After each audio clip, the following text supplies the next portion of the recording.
Hello guys, depth queen स्वागत करती है अपने डार्क डेप्थ वर्ल्ड में। और आज मैं बात करने वाली हूँ जिस मूवी के बारे में। ये मूवी आई थी 1999 में और इसमें थे आमिर खान, सोनाली बिंद्रे, मुकेश ऋषि, राजेश जोशी, मनोज जोशी। और इस फिल्म का नाम था सरफरोश, जिसे बनाया था, जिसके डायरेक्टर थे John Matthew Mathan. I hope कि मैं उनका नाम सही ले रही हूँ।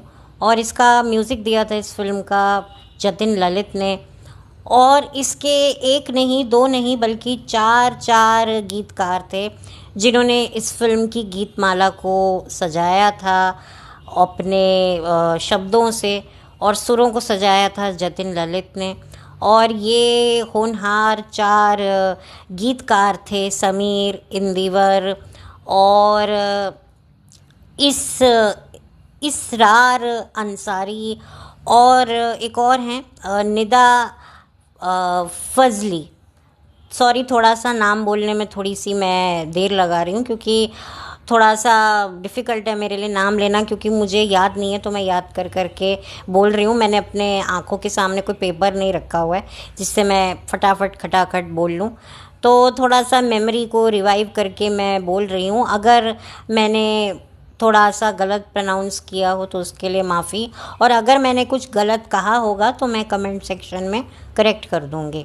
तो चलिए, ये फ़िल्म रिलीज़ हुई थी 1999 अप्रैल में, और इसके कुछ महीने बाद ही जो है कारगिल की टेंशन शुरू हो गई थी हमारे देश में।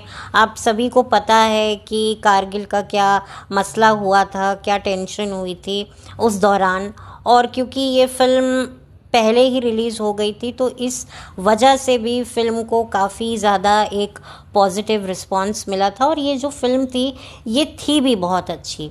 अगर मैं बात करूं आज के ज़माने की जो हाईटेक थ्रिलर, स्पाई या किसी इन्वेस्टिगेशन पर फिल्में बनती हैं या वेब सीरीज़ बनती हैं ना, ये फ़िल्म भी उनको अच्छी खासी टक्कर देती है। नो मैटर इसमें आज की आधुनिक तकनीकों का इस्तेमाल नहीं हुआ, क्योंकि 1999 में एआई किस कौवे का नाम है वो किसी को नहीं पता था।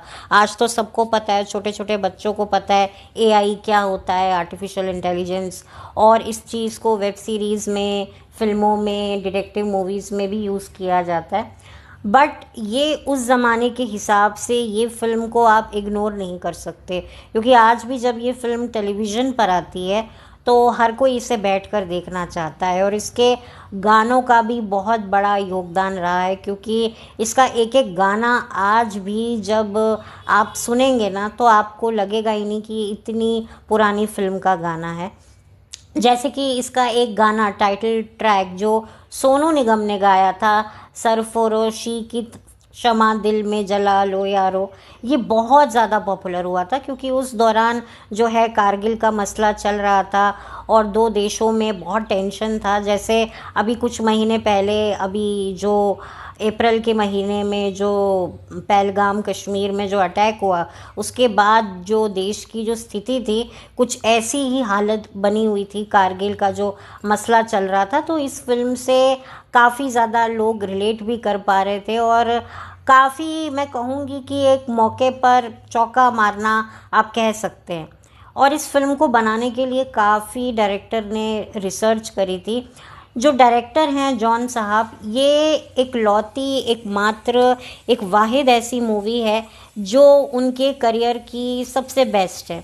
उसके बाद कितनी फिल्में आईं, कौन सी आईं, वो किसी को भी नहीं पता चला, किसी को भी नहीं पता चला। और इस फिल्म को साउथ में भी रीमेड करके बनाया गया, जो कि बहुत ही अच्छी बात है। नॉर्मली जो है साउथ की फ़िल्मों को हम लोग बनाते हैं हिंदी में, यहाँ पर हमारी फ़िल्म को, हिंदी फ़िल्म को साउथ में बनाया गया, जो कि बहुत बड़ी बात थी। और मैं काफ़ी खुश हूँ कि हमारे बॉलीवुड में भी कुछ ऐसी चंद फिल्में हैं जो बहुत ही यूनिक रही हैं और बहुत ही अच्छे से बनी हैं। और ये देशभक्ति से रिलेटेड थी। इस फिल्म का जो सब्जेक्ट था वो बना था आर्म ट्रैफिकिंग, यानी कि जो हथियारों की जो तस्करी होती है, उस कॉन्सेप्ट पर ये फिल्म बनी थी। और इसमें नसीरुद्दीन शाह का एक बड़ा ही डिफरेंट कैरेक्टर था।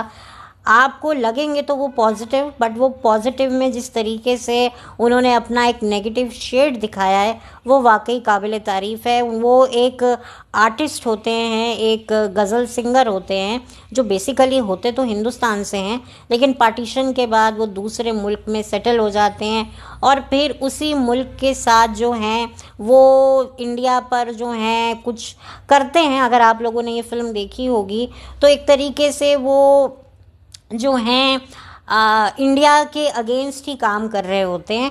तो उनकी दोस्ती हो जाती है आमिर खान के साथ, जो कि पुलिस में होते हैं, ऑफिसर होते हैं और एक काफ़ी मेहनती, इंटेलिजेंट और बहादुर ऑफिसर होते हैं।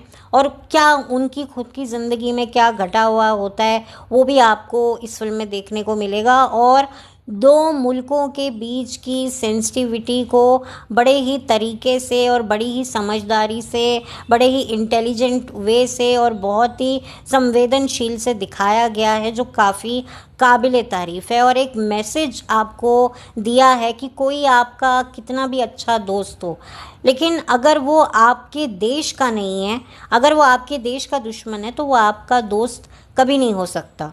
भले ही वो दोस्त इसी देश में क्यों ना रहता हो या दूसरे देश में रहता हो, कहीं पर भी रहता हो, लेकिन वो अगर आपके देश के बारे में गलत सोच रहा है, आपके देश को नुकसान पहुंचा रहा है और एक दोस्त के रूप में घुसकर आपके देश को जो है खोखला करने की साजिश कर रहा है, तो वो आपका कभी भी अच्छा दोस्त नहीं हो सकता। वो कहते हैं ना, nation come first.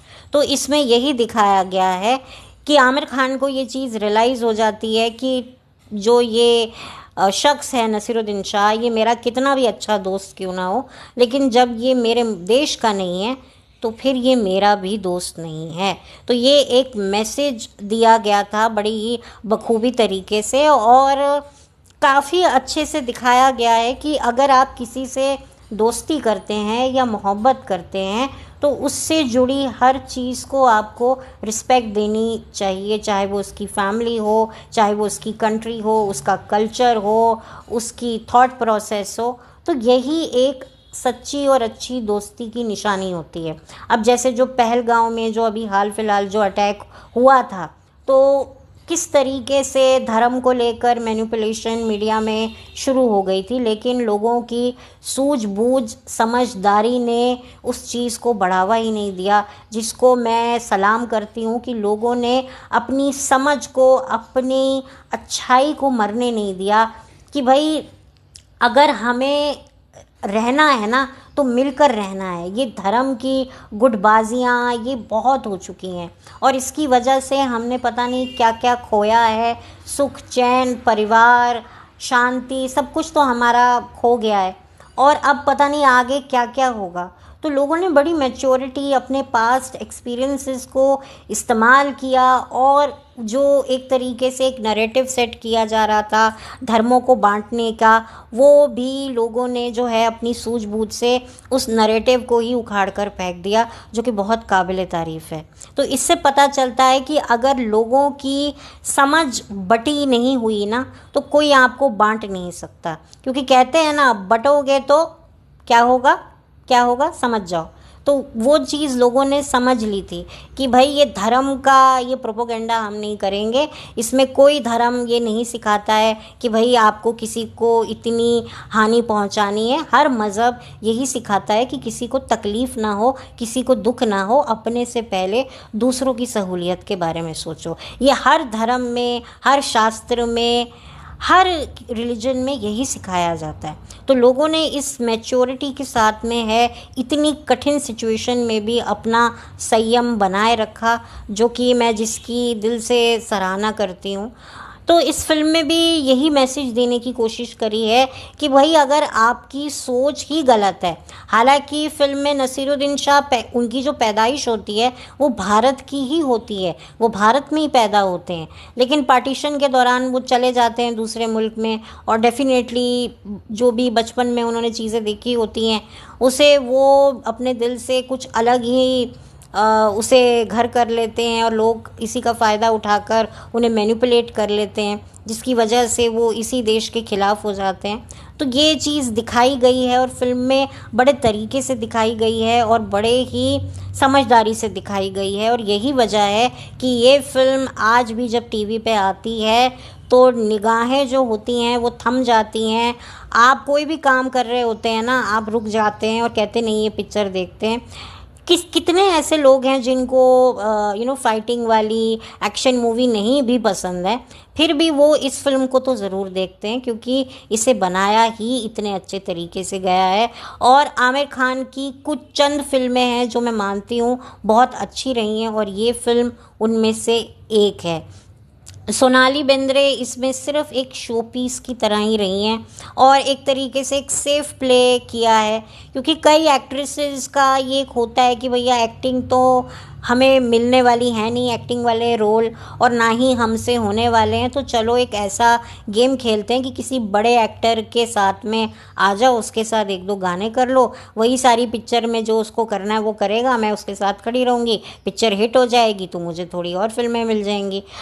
Unfortunately Sonali Bendre जैसी एक अच्छी अदाकारा ने भी ये सेफ प्ले किया। अब वो मजबूरी में किया, क्या किया वो तो वही जाने, लेकिन हाँ अब जाकर एक एज जब उनकी हो गई है तो वो OTT प्लेटफॉर्म पे दिखती हैं, कभी रियलिटी शो जज करती हुई, कभी होस्ट करती हुई, कभी किसी शो में काम करती हुई, वो अब दिखती हैं। लेकिन जब उनके पास एज थी, जब उनके पास एक पॉपुलैरिटी थी, तब अनफॉर्चुनेटली उन्हें काम नहीं मिला। और कुछ ऐसी 90s की एक्ट्रेस हैं जो 90s में भी फिल्मों में धूम मचाती थी और अभी भी वो OTT पर कंटिन्यूसली काम कर रही हैं और अच्छा काम कर रही हैं और पब्लिक को एंटरटेन कर रही हैं। तो खैर अपनी अपनी सबकी चॉइस होती है, अपनी अपनी सबकी डेस्टिनी होती है। इस फिल्म के गाने तो मैंने जैसे कि पहले ही कहा शुरुआती वीडियो में कि बहुत अच्छे थे। इसका एक रोमांटिक सॉन्ग आमिर खान और सोनाली बेंद्रे का बड़ा ही पॉपुलर हुआ था और आज भी पॉपुलर है, और वो गाना है जो हाल दिल का इधर हो रहा है। ये मतलब एक हाईलाइट पॉइंट था इस फिल्म का। और एक जगजीत सिंह जी की आवाज़ में एक गज़ल है, होश वालों को खबर क्या बेखुदी क्या चीज़ है, शायद यही वर्डिंग्स हैं, ये भी काफ़ी पॉपुलर हुआ था। और वो इस दीवाने लड़के को कोई समझाए, जो सोनाली बेंद्रे पर आधारित था। और जो आमिर खान ने भी इसमें अपनी आवाज़ दी है, वो इसमें एज अ मतलब गाने की लाइन्स को गा नहीं रहे हैं, बोल रहे हैं। ये नया नया आमिर खान ने एक नया शगुफ़ा निकाला था, जैसे गुलाम फिल्म का वो गाना था आती क्या कंडाला, तो इसी चीज़ को रिपीट किया गया इस फिल्म में सरफरोश में, जिसमें वो एक तरीके से सोनाली को जवाब दे रहे हैं शायरी के रूप में। तो ये काफ़ी आमिर खान नए नए जो एक्सपेरिमेंट्स अपने काम के साथ करते रहते हैं, किसी में वो कामयाब हुए, किसी में वो कामयाब नहीं हुए, तो इसी वजह से उनको परफेक्शनिस्ट कहा जाता है, क्योंकि वो अपने ही साथ जो हैं वो कुछ ना कुछ नया नया ट्राई करते रहते हैं, अपने आप को और भी ज़्यादा वो अपलिफ्ट करते रहते हैं।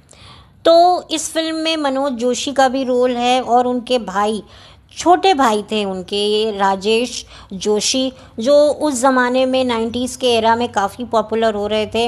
रंगीला फिल्म आई थी, आमिर खान की आई थी, उसमें राजेश जोशी जो थे उनके दोस्त पकिया के रूप में दिखे थे।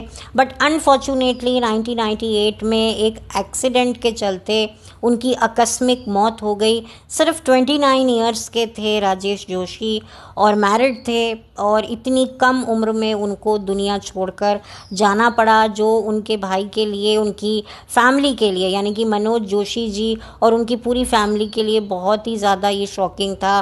और मनोज जोशी की भी हेल्थ काफ़ी ज़्यादा ख़राब रही। सन 2002 में उनको काफ़ी हेल्थ इश्यूज़ रहे, लेकिन हंगामा मूवी से उन्होंने अपना कमबैक किया और अभी उन्हें कुछ साल पहले ही पद्मश्री से नवाजा गया है, उनको ऑनर दिया गया है। तो ये एक छोटी सी बात थी जो मैं आपसे शेयर करना चाहती थी मनोज जोशी और राजेश जोशी के बारे में। और इसमें मुकेश ऋषि साहब का भी एक बहुत ही पॉजिटिव रोल है और बहुत ही अच्छा रोल है, और इस फिल्म को नेशनल अवार्ड भी मिल चुका है एक बेहतरीन फिल्म के लिए। तो इस फिल्म को किसी ने भी इग्नोर नहीं किया जब ये आई, और बहुत ज़्यादा इस फ़िल्म को अप्रिशिएट किया गया। और आज भी जो कुछ चुनिंदा ऐसी ऑफिसर जो कॉन्सेप्ट पे बनी है, जो आप कह सकते हैं ना एक जैसे कि पुलिस के सब्जेक्ट पर जो फ़िल्में बनती हैं, ऑफिसर्स की जांबाजी को लेकर जो फ़िल्में बनाई जाती हैं, ये फ़िल्म उनमें से बेस्ट फ़िल्मों में से एक है, जो शायद हो सकती हैं कि जिसमें एक पुलिस वाले की जर्नी दिखाई गई है, उसकी इन्वेस्टिगेशन दिखाई गई है। तो ऐसी फ़िल्में जो बनी हैं उसमें से सरफरोश भी मैं कहूँगी चुनिंदा फ़िल्मों में से एक है, उस कैटेगरी में कि हाँ भाई कुछ ऐसी फ़िल्में हैं ऑफिसर्स के ऊपर जो बहुत ही बेहतरीन बनी हैं, तो ये सरफरोश भी उनमें से एक है। और आप तो इस मूवी को टीवी पे तो देखते ही होंगे, और अगर इसका मुझे लिंक मिलेगा, ये मूवी अगर मुझे यूट्यूब पर मिलेगी तो मैं इसका लिंक डिस्क्रिप्शन बॉक्स में प्रोवाइड कर दूंगी। नसीरुद्दीन शाह जी के बारे में तो मैं कुछ नहीं बोलूँगी, क्योंकि मैं उनके बारे में ऑलरेडी बहुत बात कर चुकी हूँ, क्योंकि मैंने अपने चैनल पर मेरी कई फिल्म जिनके बारे में मैंने बात करी है वो ज़्यादातर नसीरुद्दीन शाह जी की ही हैं। तो नसीरुद्दीन शाह जी तो अपने आप में एक इंस्टीट्यूशन है, तो उनके बारे में मैं क्या बात करूं। और बहुत ही डिफरेंट रोल था उनका, और मतलब कि बहुत ही अलग टाइप का एक नेगेटिव शेड उन्हें दिया गया, जो आपको काफ़ी पसंद भी आएगा, काफ़ी इंटेलेक्चुअल नेगेटिव उनसे वाइब आएगी। तो एक तरीके से ये पिक्चर बहुत ही अच्छी है, और इसमें किसी भी तरह का कोई, मैं ये नहीं कहूँगी कि कुछ गलत मैनिपुलेशन है। एक देखिए, मुझे तो नहीं लगा, अगर किसी को लगा वो एक अलग बात है, सबके अपने ओपिनियन होते हैं। और ये फ़िल्म मुझे अच्छी लगती है, और डेफिनेटली मैं कहूँगी कि ये फ़िल्म जो है ये बिल्कुल आपको देखकर जो है कभी भी आज के टाइम में भी अगर आप इसको देखेंगे ना, तो ये फ़िल्म किसी एआई से पीछे नहीं लगेगी आपको। जैसे मैंने पहले भी कहा, जिस तरह की वेब सीरीज़ बनती हैं, हाई टेक उनकी इन्वेस्टिगेशन होती है, ये इन्वेस्टिगेशन सिंपल है जो हम देखा करते थे एक ज़माने में, बिल्कुल वैसी है, क्योंकि वो एरा ही कुछ ऐसा था, 1999 का एरा था। तो आपको जो है निराश नहीं करेगी ये फ़िल्म, बहुत ही अच्छी तरीके से इसे बनाया गया है। और मुझे जॉन मैथ्यू माथन जी के लिए बड़ा बुरा लग रहा है कि उनकी करियर की एक ही फ़िल्म है बॉलीवुड की और आमिर खान की साथ उनकी बनाई हुई, जिसको लोग आज भी याद रखते हैं, और इसी फ़िल्म की वजह से उन्हें लोग याद भी करते हैं। And I wish and I pray कि जॉन साहब कोई फ़िल्म लेकर आएँ जो बिल्कुल सरफरोश जैसी ही हो, और वो फ़िल्म भी इसी फ़िल्म की तरह जो है यादगार बनी रहे और बने, और उनको जो है लोग अप्रिशिएट करें, उनके काम को वैसे ही सराहें जिस इस फ़िल्म के द्वारा उनके काम को जिस तरीके से सराहा गया था। तो बस इसी के साथ अब मैं इस वीडियो को बंद करती हूँ, और तो ज़्यादा मेरे पास इस फ़िल्म के लिए कुछ बोलने लायक है नहीं, क्योंकि मैं रोस्ट नहीं कर रही हूँ, मैं रिव्यू कर रही हूँ, और मेरा रिव्यू इस मूवी को लेकर बहुत ही पॉजिटिव है। और ये फेवरेट फ़िल्म मैं इसको कह सकती हूँ कि हाँ, ये फ़िल्म अच्छी है, इसमें वो सारे एलिमेंट हैं जो एक बेहतरीन फ़िल्म में चाहिए होता है, चाहे वो एक्टिंग हो, राइटिंग हो, स्क्रीन प्ले हो, म्यूज़िक हो, सब कुछ हो। मैं इसे 100 आउट ऑफ 100 इस मूवी को नंबर देना चाहूँगी। मैं जानती हूँ थोड़ा मैं ज़्यादा दे रही हूँ, बट येस, ये फ़िल्म है ही इतनी अच्छी। तो चलिए, विदाउट वेस्टिंग टाइम अब मैं चलती हूँ, और बहुत जल्दी मिलूँगी एक नए वीडियो के साथ। तब तक thank you so much, have a blessed day. और मुकेश ऋषि साहब की जो जर्नी रही है वो काफ़ी कमाल की रही है। कभी मौका लगा तो मैं बात करूँगी कि उन्होंने और भी लैंग्वेजेस में काम किया है, लेकिन अभी भी मैं उनको एक अंडररेटेड एक्टर मानती हूँ कि इतना अच्छा उन्होंने काम किया। उन्होंने पॉजिटिव रोल भी किए, नेगेटिव रोल भी किए, और खिलाड़ी 420 जैसी कॉमेडी मूवी में उन्होंने कॉमिक टाइमिंग भी अपनी दिखाई। तो मुकेश ऋषि को जो लोग पसंद करते हैं, उनकी एक्टिंग को लोग जो अप्रिशिएट करते हैं, तो उन्हें तो ये सरफरोश मूवी उनके लिए तो एक बहुत बड़ी ट्रीट है, क्योंकि इसमें उनका रोल काफ़ी पॉजिटिव है। हालांकि बहुत कम उन्होंने पॉजिटिव रोल किए हैं, लेकिन ये उनका सबसे बेस्ट रोल है। मैंने उनकी अदर लैंग्वेजेस की मूवी नहीं देखी है इतनी, लेकिन इसमें जो उनका रोल है ना वो काफ़ी काबिल तारीफ़ है, और काफ़ी उन्होंने अच्छा अभिनय भी किया है, और बहुत अच्छे तरीके से उनका रोल लिखा है। एक तरीके से वो सेकंड लीड मैं उनको मानती हूँ इस फिल्म में, और तीसरे जो हैं वो नसीरुद्दीन शाह जी हैं। तो एक तरीके से आमिर खान के बाद अगर ये फ़िल्म किसी की मैं मानती हूँ तो वो मुकेश ऋषि साहब की है और फिर नसीरुद्दीन शाह साहब की है। तो बेसिकली इस मूवी के ये 3 पिलर हैं। बाकी जो अन्य जूनियर आर्टिस्ट हैं, सपोर्टिंग आर्टिस्ट हैं, उनका तो काम सराहने लायक है ही, क्योंकि कहते हैं ना बूंद बूंद से सागर बनता है। तो इतने सारे बेहतरीन एक्टर्स जब इकट्ठे होते हैं तो डेफिनेटली काम तो अच्छा निकल कर आता ही है। तो चलिए, मिलती हूँ आपसे। Thank you so much.